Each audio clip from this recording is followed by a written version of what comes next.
Now it is time to ask the expert. Bad with money and making lousy financial choices? Well, it turns out you can blame your gender and your personality type. No matter your genetic makeup, we all have a chance to develop good investing and spending habits. And it's important to do that. So joining us now and live this afternoon is financial professional Nick Folks with Wealth Wisconsin. He tells us what we need to know about ourselves to stay on top of our finances. Does it really come down to our personality and genetics? Yeah, it definitely does. It's funny because the survey really kind of gave extroverts a bad rap there. If you're an extrovert, you're likely to die broke, which was...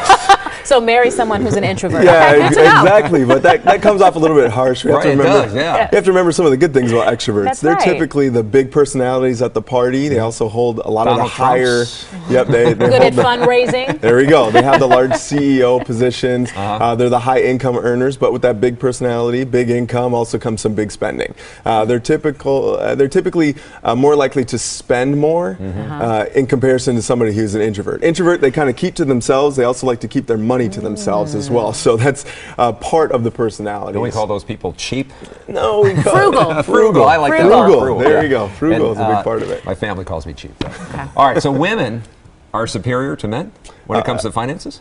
Yeah. Investing? Yeah, exactly. Wow. Women are actually superior to men. People ask me, well, why is that? Yeah. I say it's Yeah. probably the same reason that they're the ones who go through pregnancy. Patience. Women are more calculated in their investment risks. Over time, they study ahead of time, and when they invest for the long haul. They're less likely to move their dollars around. Men, we can become a little bit more overconfident, and we try to beat the market or chase the market, and so we move money a little bit too quickly, and it can cost us over time. Okay, so back to the personality traits. Introverts, extroverts, better investors. Who? The introvert typically is going to be the better investor. The reason being, they will invest more over time. The extrovert, as I said earlier, is more likely to spend money, whereas the introvert is more likely to save that money and therefore invest it. So I'm sure as you're talking to investors, you can kind of tell that the husband might be on one side, the wife could be on the other. How do you get them on the same page? Really, it's having a common goal. When a couple has a goal where they have a greater yes, retirement perhaps, that can help them to say no to purchases now, it can really change the whole focus of what it is they're doing. Having a greater why behind what we do will change everybody in regards to handling their finances. So if you're single and you're not with a couple, how can we overcome our personalities or genders to be a better investor? It's difficult and it takes discipline, but certain things, automatic savings, pay yourself first, take it out of your paycheck.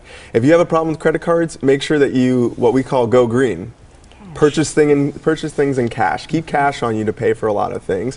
And then finally, one of the biggest parts that people really have to do is they have to have a greater reason to say no. So is that implement So now there's a greater reason to say no. Is that if you're a spendthrift, make sure you have a waiting rule for yourself too. How many hours? That's typically if you want something, give yourself 48 hours to decide if you really want that. I was 24. I thought it was 24. Wait 48 hours. Okay. See if you want to keep it. If you still want to buy that. 48-hour waiting period. And then buy it with cash. That's what I'm talking about. Buy it with See, cash. I'm learning. Good stuff.